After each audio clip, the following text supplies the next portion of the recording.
So we're going to talk in a slide or two about Zello, about how to support that planning. But this is just a checklist of all the different things you could have been doing all year.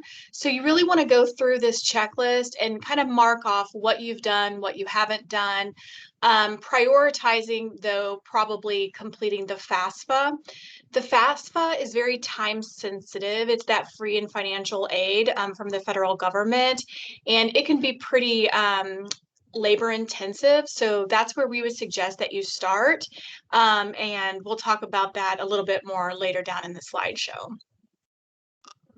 Okay, so these are possible post-secondary pathways.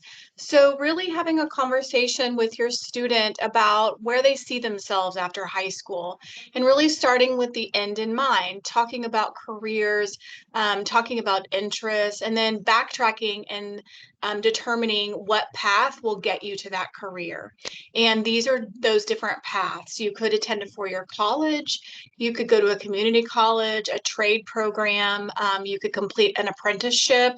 You could also have a gap year, and we're very careful about how we describe a gap year. A gap year should be intentional, meaning that you have a plan and you have reasoning on and goals that you're trying to accomplish during that gap year. So students will come into our offices sometimes and say, I'm doing a gap year. And it's kind of a trendy word right now. And so we really say, okay, what is that gap year going to look like? And how is it going to help you reach your goals? And then also the military is a viable option as well. And you'll see here all of these words and things that are underlined. Those are other resources that explore those pathways more in depthly. So we invite you to click on those and explore, and we'll share this document out again so that you can do that. Okay, one college and career planning resource that we use in the Park Hill School District is Zello. And there is a lot of wonderful information for college and career planning in Zello. Each year, students participate in a Zello lesson based on college and career readiness.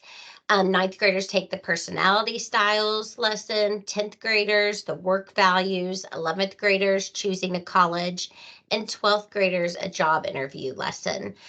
These lessons were sent out in the last week or so.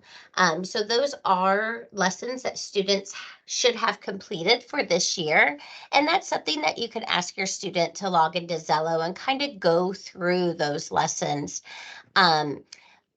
A lot of great information comes out of those, like some career paths that students might be interested in, even diving down into some specific careers and researching about careers that are in those career paths. There's also a college and career planning um, tab on Zello, and that's where you can explore careers, schools, and majors. You can look and search for colleges. You can give an area, you can give a size, you can give fill in what majors you're looking for, and then it will pop up all the different schools that contain those search items. We also use Zello for college planning for sending transcripts, and that's how students find out about scholarships as well.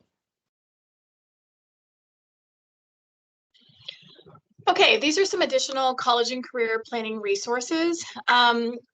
These resources really just give you additional layers of search criteria.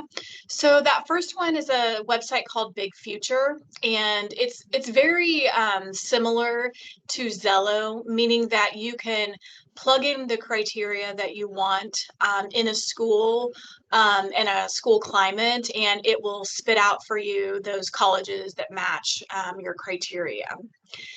This next document is what I was talking about earlier. Ms. Shanks, will you click on that? And what this is it really invites a conversation with students about realistic ideas and thoughts that students have when they're picking a college. So it talks about, hey, you want to go to college in Florida because it meets all of your criteria. But if you thought about the fact that it's going to be expensive anytime that you want to come home. And so, like, I'll say to a student, you know, you're talking about wanting to come back to Kansas City almost every weekend. And is it really feasible that you could do that if you were going to a college in Florida? The other thing we talk about, and I always use this as an example, that a lot of our athletes will talk about these colleges that are offering to pay them a lot of scholarship money to play a sport. Benedictine is one that I use a lot, and it's local to us, right? It's just across the border in Kansas. And these kids will be excited because they get these big scholarships, but the cost of that school, so maybe they get a $20,000 scholarship, and that sounds like a lot of money, but that university is $60,000 a year. And so we really use this document to have those conversations with students, to think about all the things when you're really trying to identify the best fit for you.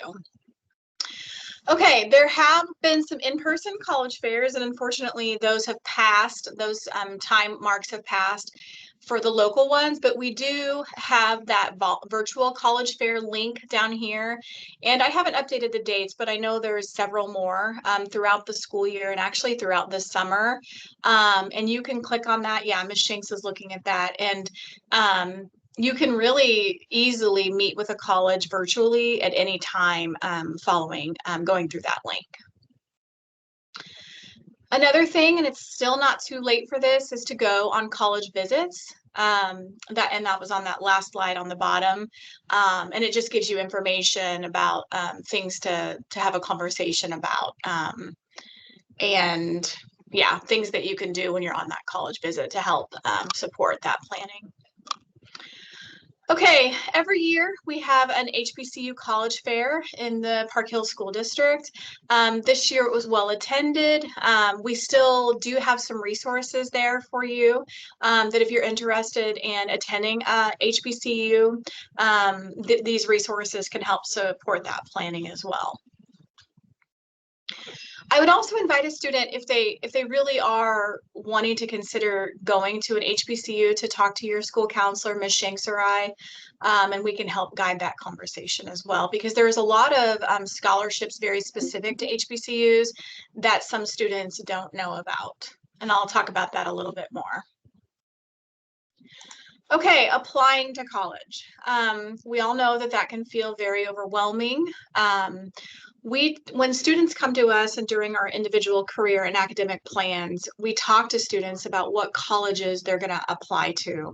And we really narrow those down to three choices: your safety school, your match school, and your reach school. So really, we tell students you should really at least be applying for 3 schools. So that safety school is that one that you know, you meet all of the admissions qualifications or requirements, and you know, based on test scores, things like that, that it's an automatic acceptance for that school.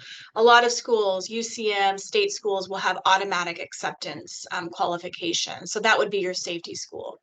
Your match school is a school that you meet all the requirements, but their acceptance rate is not as high, and it is a little bit more competitive, but chances are you're a good candidate, and based on prior acceptance percentages, you're likely to get in.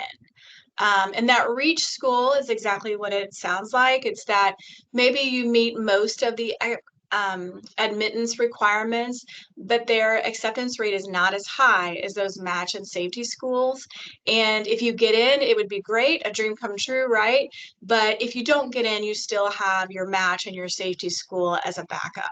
And sometimes we'll tell students to go ahead and apply to maybe 2 schools in each of these categories, so that you have options, but you've dual planned all along, so that when you do have to finally make a decision, you do have a plan there. So let's look at the types of college applications. Perfect, Ms. Shanks, thank you. This can feel and be very overwhelming. It's honestly overwhelming for me as a counselor, because this language changes every year. But I won't go through each one of these.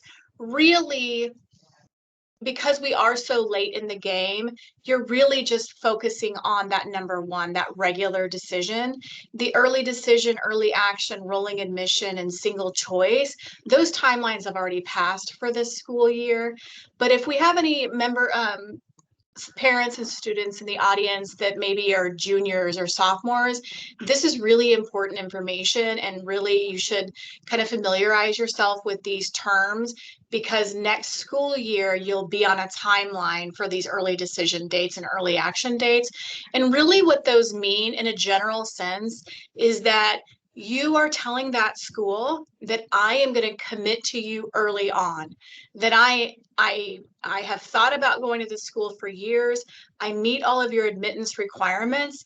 And if you pick me early in January, December or January, then I am not going to apply or accept any other offers from any other school. So it can lock you in a way, but it can all, and that can feel scary because maybe you're giving up early action to another school, but it shows that school that you're very serious about attending that school. So that's what those different terminologies mean. And Ms. Colvin, what are those early action deadlines? Early action deadlines are usually November and December, for especially for most of the state schools and the East Coast and West Coast schools. I can't remember the exact date this year, but it's usually, I want to say, like December 15th. Is that what you remember, Ms. Shank? Yes, so that's Yeah. what I was going to say to any parents of, sophomores or juniors really applying to those colleges in September, October, November to reach those early action deadlines is important. Okay, so it can also be overwhelming when you do kind of narrow down your field to 4 or 5 colleges on how to actually apply to those colleges. So one of the ways that you can apply is directly through that college or university. So most websites for universities are set up in the same way, in that they have an admissions tab for either a transfer student or a high school graduating student. And so you would go through that tab and follow the steps there. Keeping in mind that each school usually then will charge you an application fee. And so that's why we really advise parents and students to do a lot of the thinking prior to actually applying. And when I say thinking, that means navigating those websites and making sure that you have all of the admission requirements.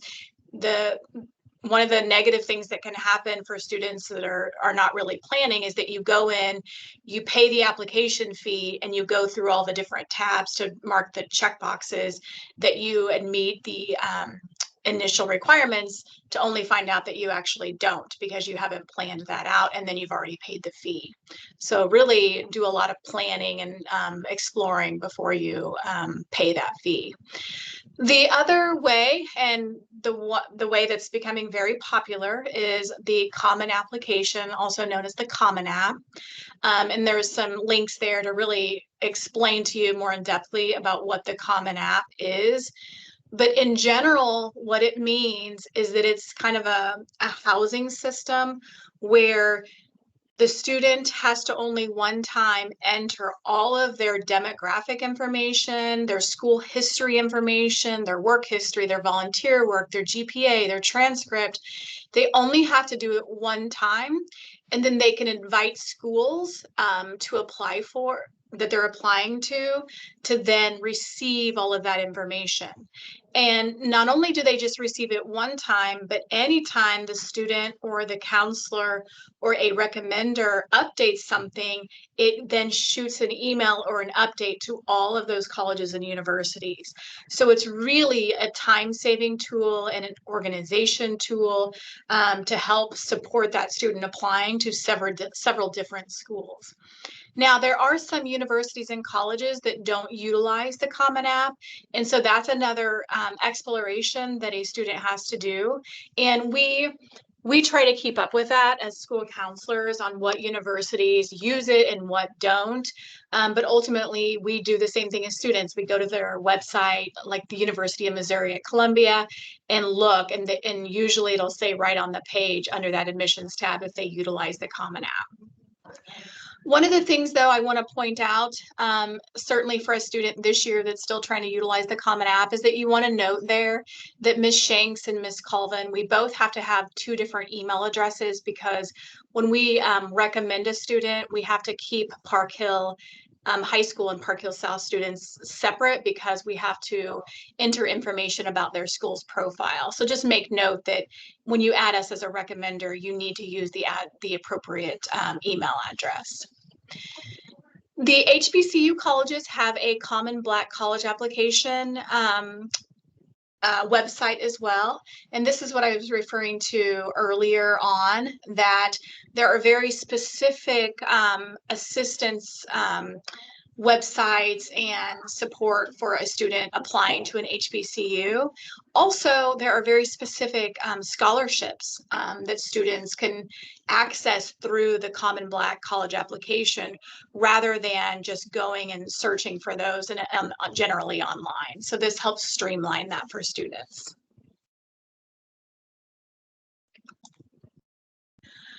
Okay, so college admissions action items. Okay, so this really goes back to, if you remember that very first slide where we started with, where it talks about specific action items that we should have been doing, right? All the way from freshman year, sophomore year, junior year. But now we're on a timeline, and that's okay. But this is going to really just help you kind of itemize, hey, we are in February. What do I need to do to get myself moving along to apply for college? I want to reiterate, it is never, ever, ever too late to apply to college. There are always opportunities out there. And so if your student is feeling overwhelmed by that and say, oh, it's just too late, we really want to empower parents to support students in correcting that train of thought, that it's not too late. And so this just kind of outlines, you know, those different things that you need, right? So researching the requirements for the schools, looking at their GPA requirements, determining, are they a test optional school? And there is a link there. A lot of schools now, especially state schools like UMKC, Missouri State, schools like that, you don't anymore have to necessarily take the ACT and get a certain score. So that can take a lot of the stress and the pressure off of students and families, of course. So like I mentioned earlier, there are application fees when you do apply. We do have application fee waivers. And so if you believe and feel that those application fees would provide a hardship, you can reach out, or your student can reach out to Ms. Shanks and I, and we will support in getting you one of those waivers. Every school will want a transcript, and we've given you immediate access on how to, and it's a reminder to students, because that can be a little bit hard to navigate for students, especially if they're on a time crunch, on how to request a transcript through Zello to those universities. Also, as a reminder, parents can access their student Zello account, and you can click on that link. It'll give you some information on how to do that. And if you have trouble with that, just reach out to Ms. Shanks and I, and we can help you with that. Those 7, 8, 9, and 10, those are specific information instructions on how do you access things that you've done as a high school student connected to local colleges and universities. How do you get that information then transferred to the school that you're trying to apply for?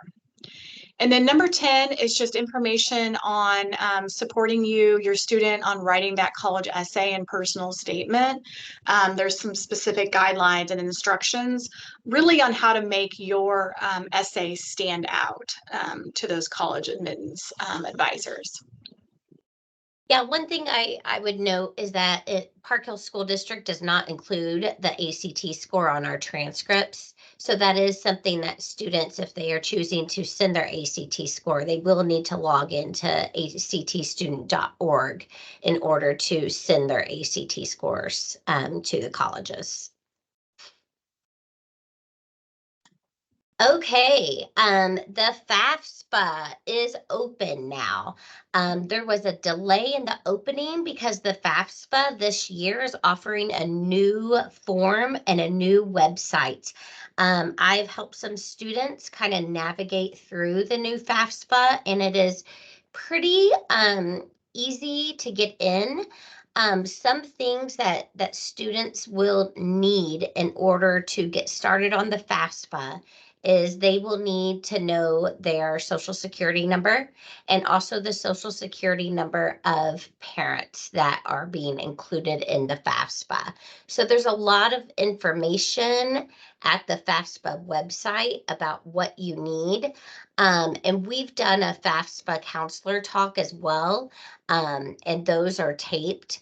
And we have those for families too, if you need more information on filling out the FAFSA. But we encourage every student to fill the FAFSA out. If students are planning on using the A+ scholarship program, that money comes through FAFSA. So now's the time to go ahead and start applying for FAFSA. One other thing to point out back on that FAFSA, Ms. Shanks, and for those parents that have rising seniors, like if you're a current junior, the FAFSA is a great program, and really, Ms. Shanks and I will always tell a student to always apply. It has kind of this misconception that it's only for students with parents that have a lower income socioeconomic status, but that really is not the case. It's all based on demographics, and sure, income, things like that are taken into consideration. But we tell students you could literally be throwing away free money if you don't go ahead and apply.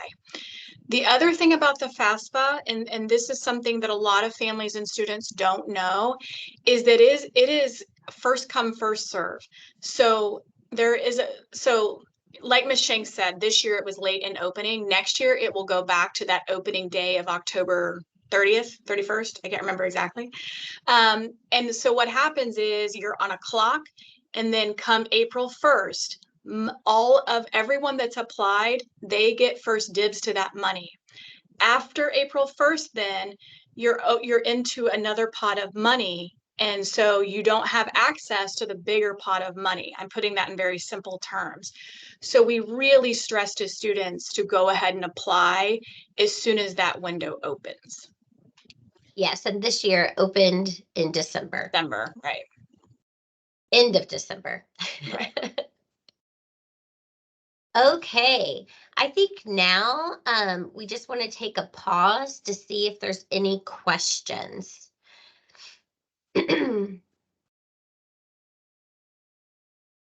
We really appreciate you joining us today for this counselor talk. We do have, I can't believe it, we only have 2 more counselor talks left. This year is flying by. So in March, we'll talk about NCAA and NAIA eligibility. And April 30th will be a great counselor talk when we talk about summer opportunities and college visits. So definitely looking forward to those. So if there's no questions, we appreciate you joining us today. And if you do have any questions or just want to chat or need some advice or guidance on applying for colleges or anything that we talked about today, please reach out to Ms. Colvin and I, and we will be happy to talk with you. All right. Thanks, Ms. Colvin, for using your voice today. I'm feeling a little under the weather, so I appreciate you taking the lead on that. So, all right. Thanks, everybody, and we'll see you soon. Bye.